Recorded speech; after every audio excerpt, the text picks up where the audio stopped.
Hello again. Welcome to another edition of Arts and Ideas.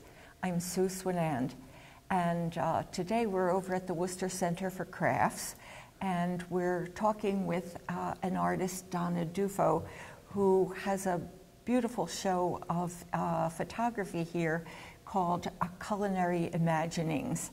And I'm delighted to be here, Donna, and be able to look at your work. Thanks for joining us. Thank you. I wanted to tell the audience a little bit about your history. I know you went to school in Rochester, was it? Yep, Rochester Institute of Technology. And you studied? Fine art photography many, many years ago. And how many years have you been in the business now? Over 20 years now, as a professional photographer. And when you say professional photographer, you've been doing a lot of commercial work as well, right? Right. My husband and I own Herb Photography here in Worcester, Massachusetts, and we basically are food and hospitality photographers. And that, of course, has a big part to play in this show because all of these images are coming from your experience in the finest kitchens of New England, right? Absolutely. Yeah. Well, you know, I want to take a minute and introduce the other half. Please do. Scott Herb. Scott, come on over here. We want the audience to meet you because you're a big part of this whole production. And tell us a little bit about your business. Well, Donna and I started Herb Photography 98. Yeah, many years ago. I always like to say when I still had dark hair. And we basically started as generalists in photography, but then we fell into the food and hospitality. So generalist just means you photograph anything anybody wants you to General photograph? advertising. Yeah. Basically, yeah. And now you've found a very special niche of food and... Food and hospitality. So we work with a lot of the restaurants locally and some hotels. Travel all over New England. Travel all over New England. Yeah. It's Get great. to eat all the good stuff. Yes, Samples. Sometimes, Samples. yes, absolutely. And I understand you've been awarded Best Photography Studio like 5 times in a row or something. Yes, thank you. Yeah, thank you to the people that did that. Yeah. Yes. It's been I'm very honored for that because we work really hard, and it's kind of nice to have people say that about us because, you know, as far as we're concerned, we're just working and trying to They make do a living. work very hard, and they're both outstanding photographers. I mean, they really know their stuff. So basically today we're going to talk about Donna and Donna's work, but I did want the audience to meet the other half. I appreciate that, yes. Thanks, Scott. Yep. So your work in the commercial sector, doing the restaurants and hotels and so forth, really was a background for this show. Tell us a little bit more. I know you have shown your fine arts work around the area, but this is the first show you've done that is more or less your personal vision. Is that correct? Yeah, this is my first time ever having a solo show. Yep. I've been working on this kind of work for about 5 or 6 years, and it is come out of our commercial work where we go to a location and we're photographing the food or the interiors of a restaurant or the chef, and we're waiting around waiting for the food to be prepared to be photographed. So I wander into the kitchens and I chat with the chefs, and as I'm in the kitchens I take these photographs. And I noticed that a lot of them are tools and things that the chefs work on. And it's interesting that you're attracted to the mechanical objects. And Yeah. what is I it do. about that lures you, I wonder? Well, all of these pieces are obviously made or manufactured somewhere, and they arrive in these kitchens, and then the chefs use them over and over and over again, and they get dinged and scratched and beat up. And for me, that's the most interesting part, is how these once perfect bowls are no longer perfect. They have the wear and tear of use. Mm-hmm. Interesting too that these three pieces, of course, are extremely abstract, and the design of this, you were saying some people didn't really know that it was a whisk. Correct, yeah. But the extreme close-up of that really makes a pure abstraction that has a lot of dynamics and movement, almost like a waterfall flow or something. And then, of course, the other thing that struck me about these is that now these are color photographs, right? Yes, yeah. And the interesting thing is, because they're metals and probably stainless steel, most of them, Yep. but there are very subtle colorations, which you almost think you're looking at a black and white photograph, but then you realize, well, there are little browns and little blues and little reflected lights bouncing off the metal surfaces. Yeah. So there's a richness to the.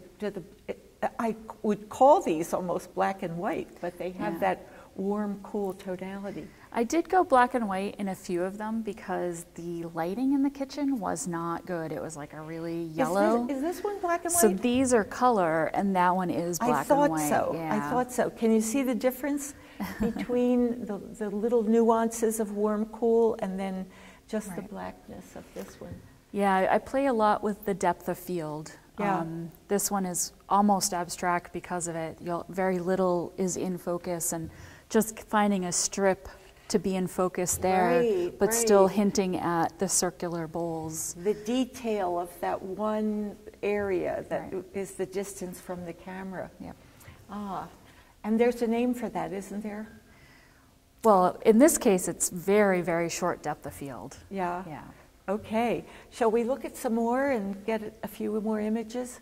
Now, these are a lot more complex, especially with all the reflections of skylight.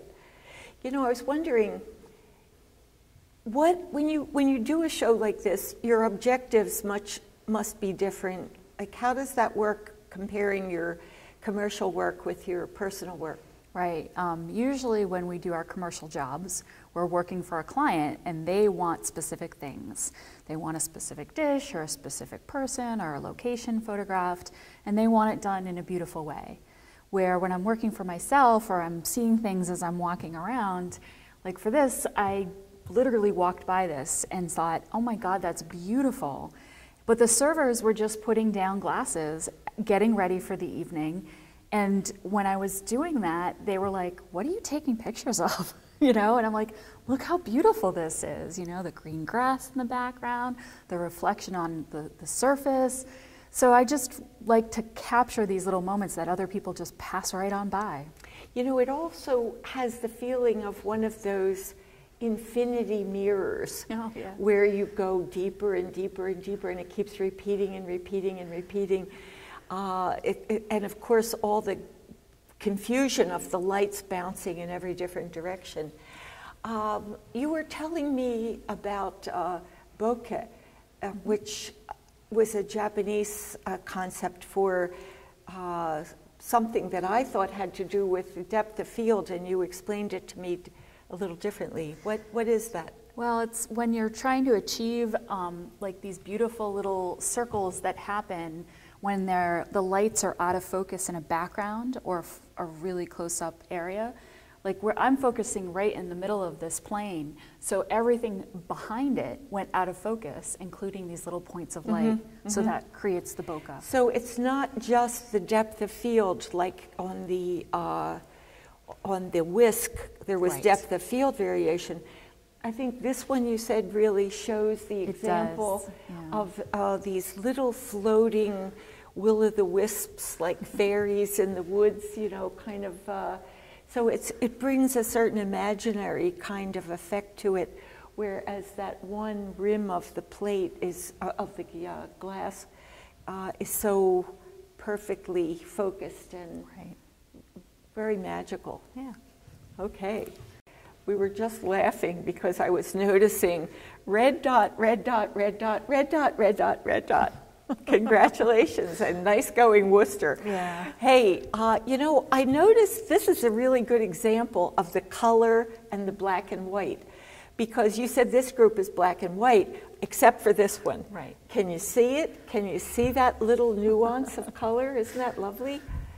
So tell us what these are.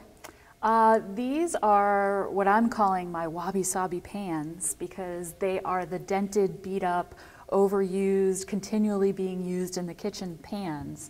So we have sizzle plates, we have the baking sheets, and of course the saute pans, which look like other worlds in my opinion. Like they could be like planets almost, because of the way that the use and patina has built up on them over the time.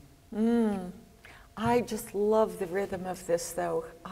Now, I was talking, you know, I'm somebody who takes a lot of my imagery from nature, and this has so much of that beautiful flow of waves, or it's just very lovely. Right behind you is another example, though, which couldn't be, well, it's in some ways very, very different, but the color in that is so pronounced, and so was that, are you doing any of this in color in Photoshop, or? No, that kitchen had some purple lighting in it, and so the silver was reflecting the purple, and that was the color that was coming out. And basically, it's like a paprika shaker that they were using, because I guess they use a lot of paprika. Looks like rust almost. Yeah, and basically, I'm just focusing on the plane of where all the spices kind of built up in the use, but that thing has been beat up, man. It's used. Is that an innie or an outie? It's an innie. Yeah, you know, it has so many, it reminds me of like a popover or a pizza with little dots of peppers, or, you know, it's a very striking image. And I don't do a lot of like taking out of things, like this little dent. When I first printed this image, I was like, oh, that's really distracting, that dent in the stainless steel table. But I was like, you know what? It kind of mirrors the dents and reflections. Another it's not circle. Just the object that's dented, but the surfaces that they live on too. Right. I think that little element works very nicely. Oh, and good. Of course, as a fine artist, she's very aware of all these little formal compositional elements. Are you serious? This is not Photoshop color. Those are James Beard's pans from the James Beard House in New York City. When you walk into his kitchen, there is a big map on the wall, and his pans, his copper pans, are hanging there. And they have that beautiful copper pan patina from years of use. And basically with the blue map behind it, the blue and green map behind it. Oh, so this is a map. It is, yeah. I see. Yeah, and they're just hanging on the wall. Huh, Yep. amazing. Yeah. The color in this one just makes me drool. It's kind of like irises or something. I think of the garden. But the color in that is just astounding. How did that? Well, this particular kitchen just has a lot of different lighting in it. There's window light coming from one window. Which would be the cool. Yep. So that's where you're going to see kind of this blue and brightness. But he has another set of lighting on the other side, and it's very, very yellow. So that's causing this to shine back gold. So the mixed lighting in that kitchen just allows for this kind of variation from one tone to the next. And all those little scratches and reflecting the light slightly differently. And this is like gold. And then the way that line is from blue to gold, it's just lovely, absolutely beautiful. Yeah. There's another one I wanted to look at too, the one with the knives. Looks like that one was very popular. Yeah, this is interesting. It has a little bit of a story. We went up to Maine to photograph at the Bangor Bacon Club. Okay, Yes, there are bacon clubs in the world, and you should all know that if you're carnivore. I didn't know that. And when you walk into his kitchen, where he does all the curing and the meat processing and setting it up as bacon and prosciutto and all these other wonderful meats, he has just this magnetic strip with these knives ready to go, and it has painted this bright yellow down there. It's a very happy little place. So that's basically where this was taken. And, we have been arguing back and forth about whether we like the plug or not. And I have mixed feelings, and you said you did too. I do. Because it's a different photograph without the plug. Mm-hmm. And I've been thinking about it, and I think part of what makes the plug so important is that without the plug, it's a flat, very, very shallow space, almost like a flat pattern in one dimension, which has a really striking effect, whereas the plug changes that. It's an unexpected thing that comes out of the image. Notice how the plug feels like it comes right into your space, the wire. Mm-hmm. Now, again, you could say, I love that about it. It takes it out of the painted flat look, but it's a different piece. Right. It becomes like a sense of place with the plug. You feel like, oh my gosh, that is actually some place in this world. It has electricity. It's a real working environment. I didn't make it up. It's not a painting. I thought we'd start off looking at these two just because I like kind of relating things and thinking about how they feel and how they mean. And Scott was saying he always likes the pointy things, and there's a very different feeling between these, because to me this one feels very almost like a First World War battlefield or something, and this one is like goldfish in water. They're so different in their form and the way it makes you respond. Tell us more about the patinas and things you were talking about, for example, on the grill.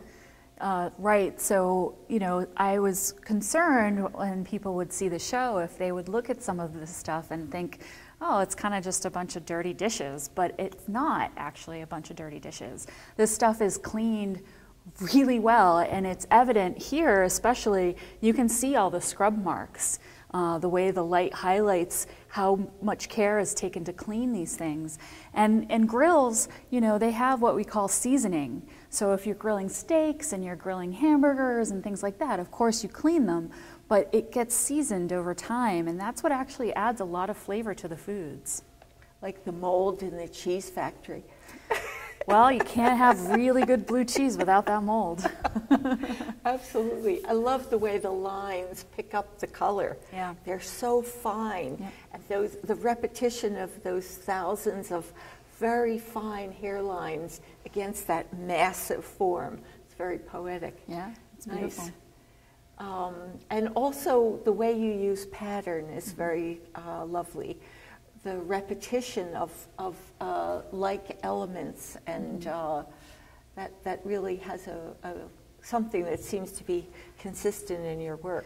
Well, I also think I have to give it up to the folks who hung this show, because honestly, I probably would not have thought about putting some of these pieces together. And that's always a really nice thing, is when you have somebody to collaborate who's really good at kind of sequencing your shows, because I think they did a great job putting these patterns together and having them work really well with kind of that. Even look at the way the composition of the wall grouping goes leading into the center of the group. And how beautiful the colors match, a little purple here, a little purple there. So to whom are we saying thank you? Well, Becca and Candy hung the show together, and I believe Sarah helped too. Okay. And I walked in here and I was just blown away at how beautiful they've made the groupings. Now, we're going to look at some of the work that Donna did a few years ago. This is an older series that you've never shown, and called Your Father's Tools. Yes. And how many years ago was that? Over 10 years now, yeah. And tell us about the work. Well, it certainly shows my fascination with tools, obviously.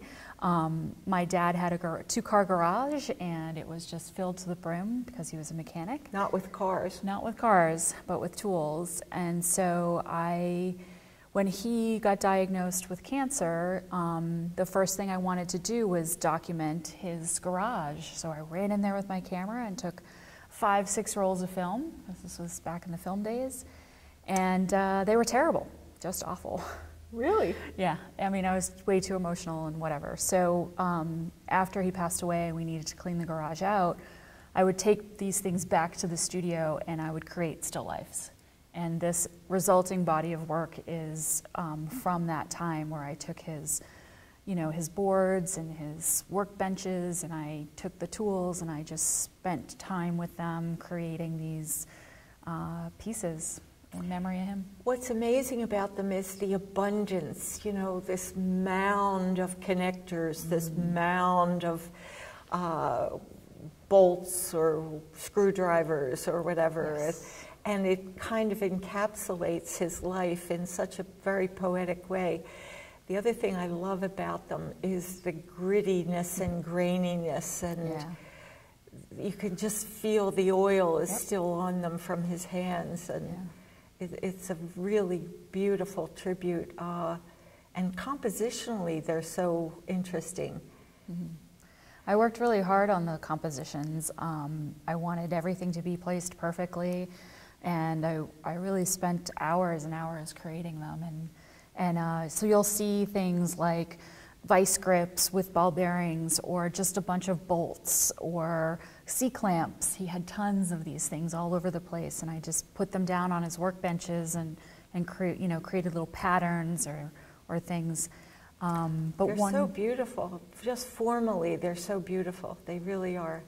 Yeah, and they're just in memory, a tribute to him. There's several tools in here that actually you can read his name stamped in them, or he, put his name on things, because, people borrow things. And you said you had some, you didn't know what they were. There were plenty of things in the garage that I did not know what they were at all. So I, would call them, the little pointy things, or whatever. And I just use them as objects to create, dynamic looking. It's a wonderful series. I wanted to ask you too about some of your many, many activities and contributions to the city of Worcester. For example, I know you're involved with a CRIT group. Yes. We meet on Saturdays once a month, and we get together and we look at each other's work and we share different ideas. Where do you meet? Right now we're meeting at the Sprinkler Factory. Yep. And is that open to anyone? They just get in touch with you, or? No, I actually don't run that group. Catherine Kirsch does, another artist in the city, and basically we have about 15 members, and then we're open, but we're also pretty full. Pretty full. It's hard to get through more than 1 or 2 people each time. And you do workshops, I know, in photography? Yeah, Scott and I have run many workshops over the years. In fact, we're doing a food workshop this coming week with the Gateway Camera Club, and we're going to get everybody to photograph cupcakes and cookies. And tell us about the camera clubs, because Worcester is rich in camera clubs. There are quite a few camera clubs, but Scott and I started the Worcester Alliance of Photographers about 11 years ago now, and that's just a very casual group of photographers. We get together the last Thursday of every month, and we just hang out and talk. And that definitely is open for membership. Anybody can come to that. And you can get in touch with Scott or Donna on their website. Yep. Also, I wanted to ask you about the Foodies magazine. Yes. That's our little baby. It basically is a magazine that you can pick up in any Barnes & Noble or any grocery store in the New England area and some places in New York City. We've been working on that for over 5 years now. It's called Foodies of New England magazine. It's a beautiful magazine, and you do all the photographs almost, right? We do almost all the photography for the magazine. It's quite a few assignments, and we absolutely love it. Are you producing it, or how does that work? Yeah, Dominic Mercurio from Mercury Media is the publisher, and basically it's him, a friend, Rick Bridges from Bridges Design, and basically we get together and we make decisions. We have a bunch of writers and and we get great ideas from our fans, and it's just very... So you're reviewing magazines, giving a recipe, reviewing restaurants, giving recipes. Right, we're trying to find those unique hidden gems all over New England. Yeah, what a nice idea. And we should also give your website so that people can reach out and contact you. It's simple. It's my name. It's donnadufault.com, or you can reach us at herbphoto.com. Mm-hmm. Yep. And she has a million other images on her available, so take a look at her website. It's been nice talking with you today. Thank you. And I hope to talk with you again next time for another edition of Arts and Ideas.